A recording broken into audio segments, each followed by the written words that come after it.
Lukas had been a very wealthy farmer, but he hadn't managed his farm wisely and had been very careless with his money. He realized too late what a fool he had been when he lost everything. Now he and his wife lived in poverty in a tiny house, which could hardly be called a house. The cracks in the walls made it impossible to keep warm. Rain came in through the holes in the roof.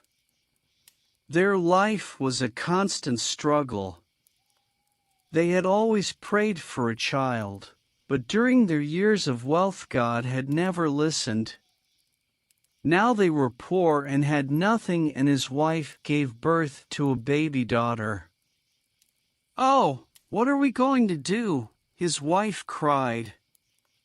"We don't have food for ourselves. How are we going to take care of this poor little stranger?" "We'll find a way," Lukas said. "She's a gift from God, so He'll help us find a way. But first we must have her christened. We must ask someone to be our daughter's godmother." They had no relatives in the area, so Lukas went to ask their neighbor's wife. "My husband and I are only poor peasants, like you. Why should we add your child to our list of money worries?" was her answer. Lukas returned home with the bad news. "What can you expect?" asked his wife sadly. "When we were rich, everyone wanted to know us and be our friends. Even the mayor invited us to his home.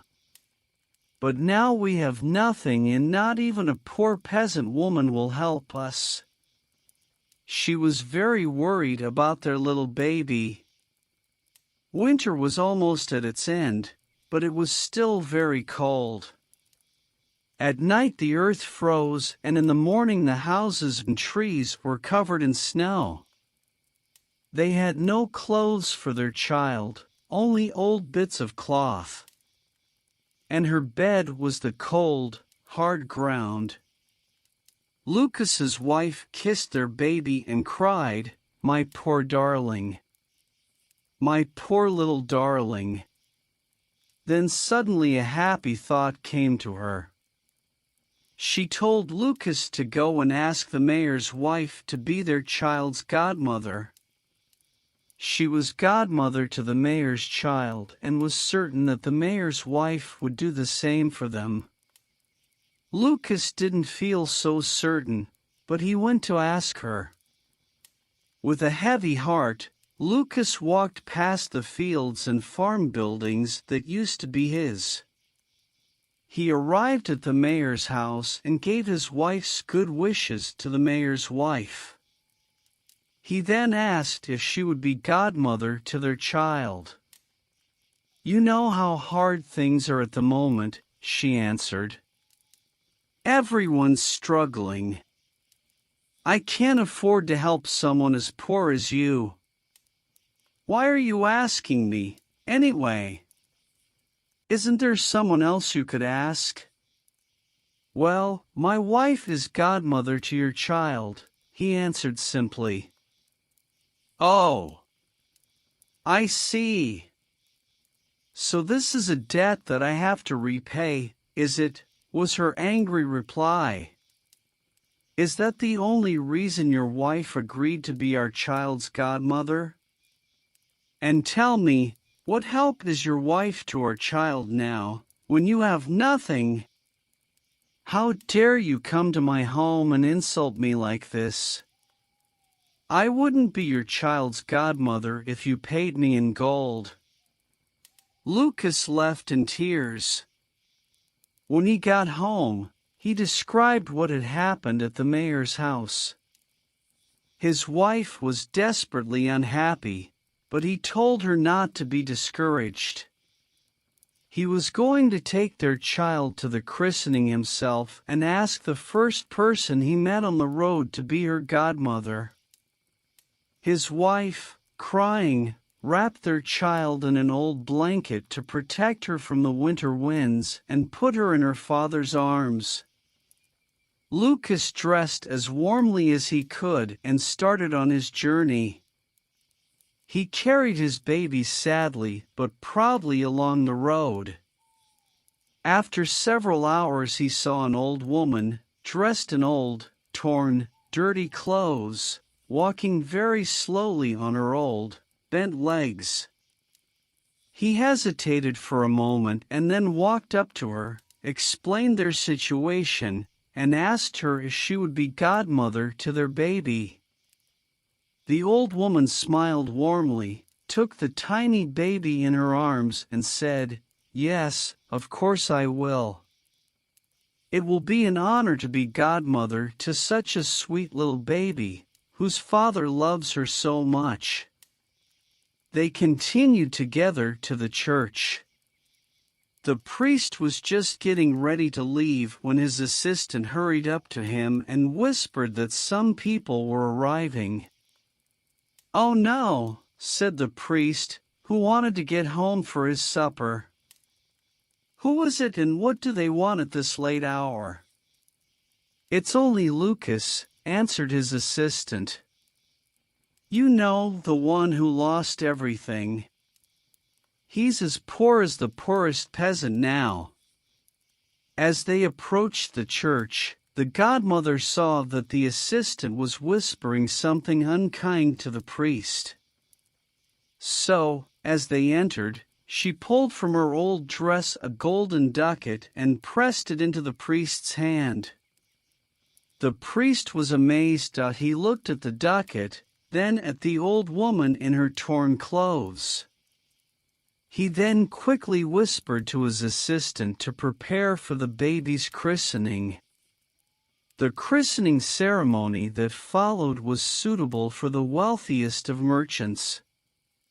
The little girl received the name Marishka. After the christening, the priest walked with them to the door of the church.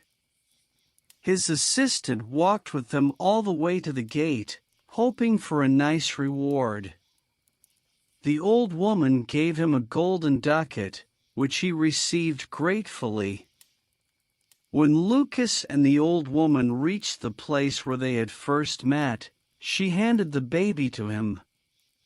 She then reached into her pocket and pulled out another golden ducat, which she put inside the baby's blanket. She smiled at Lukas and said, "This is my gift to your child. This will provide enough money to bring her up well and give her everything she needs. This child will bring you and your wife great joy and comfort, and when she grows into a woman she will have a long and happy marriage." The kind godmother then touched the ground and suddenly a beautiful rose bush appeared, covered in sweet-smelling flowers. Lukas bent down to admire the lovely flowers and then turned to thank the old woman. But she was gone.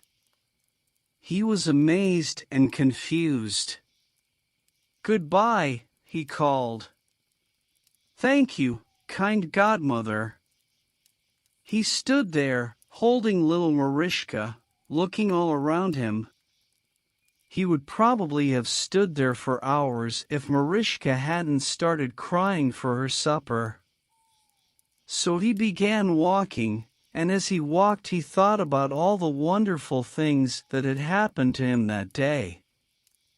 At one point he stopped and felt in Marishka's blanket, to make sure that the ducat was still there, that he hadn't dreamed it. He took it out and suddenly it became 10 ducats and fell out of his hand all over the ground. Again, he stood there, not speaking, full of amazement. He gathered the ducats up, laughing, put them in his pockets, and almost ran with Marishka back to his home. Lukas's wife had been waiting anxiously at home, hungry, thirsty, and cold. There was no food in the house and no money. She was very surprised when Lukas ran in with a happy smile on his face and told her all about the kind godmother. When he finished, he told his wife to take the godmother's christening gift out of Marishka's blanket.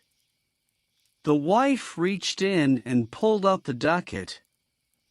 Suddenly there were 10, 20, 30 ducats. She cried out in happiness and surprise. The ducats flew out of her hands and rolled all over the floor. They both began to pick the ducats up, but wherever there was one, another 10 appeared. In the end, there was a beautiful golden pile shining in front of them. They fell onto the floor, laughing and crying at the same time. Then Lukas's wife was suddenly full of fear. Could this money be an evil curse? Maybe the woman is an evil spirit who wants to buy our souls. Lukas laughed. Don't be silly, he told her. What evil spirit would go into a church? But Lukas knew this godmother wasn't an ordinary woman. Maybe she was a good spirit sent by God to help them. He warned his wife, however, that they must guard their secret. He told her to hide the money and not tell anyone the true story. He then took 1 ducat for the mayor to change, so he could buy eggs, flour, bread, and milk. When he asked his wife what else he should buy, she immediately answered, our land, our house, our animals, our fields.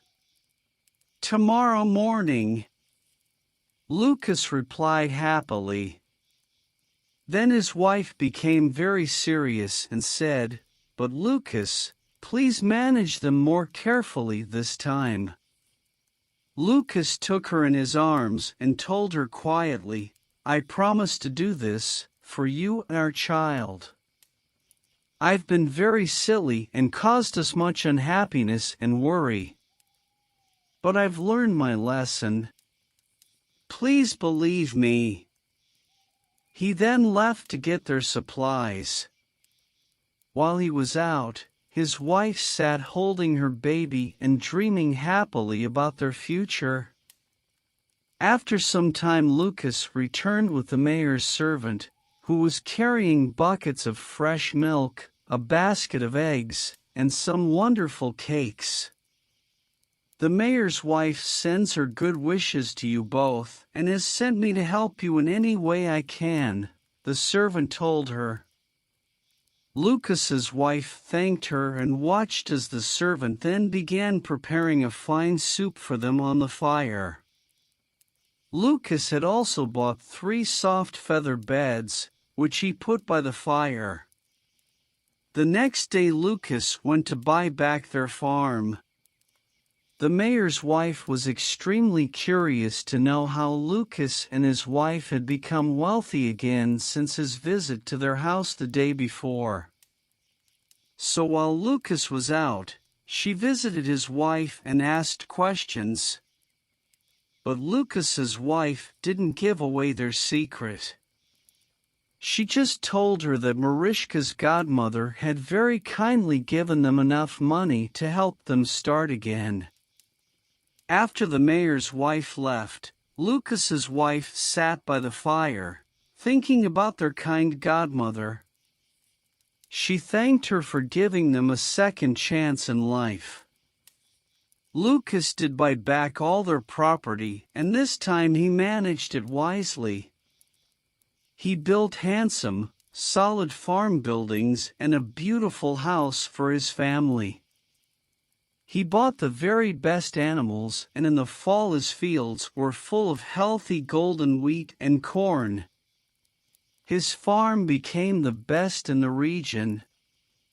Lukas and his wife were loved and admired, as they were good neighbors, generous and helpful to any poor farmer who was having bad luck. Marishka was a wonderful child. She gave Lukas and his wife great joy and comfort, as her godmother had said she would. When she became a woman, her beauty attracted a wealthy prince, who asked her to be his wife. She married him and lived a long and happy life. Lukas and his wife grew old in good health. In the evenings they often sat by the fire and talked about the time when the kind godmother appeared and changed Lukas's luck.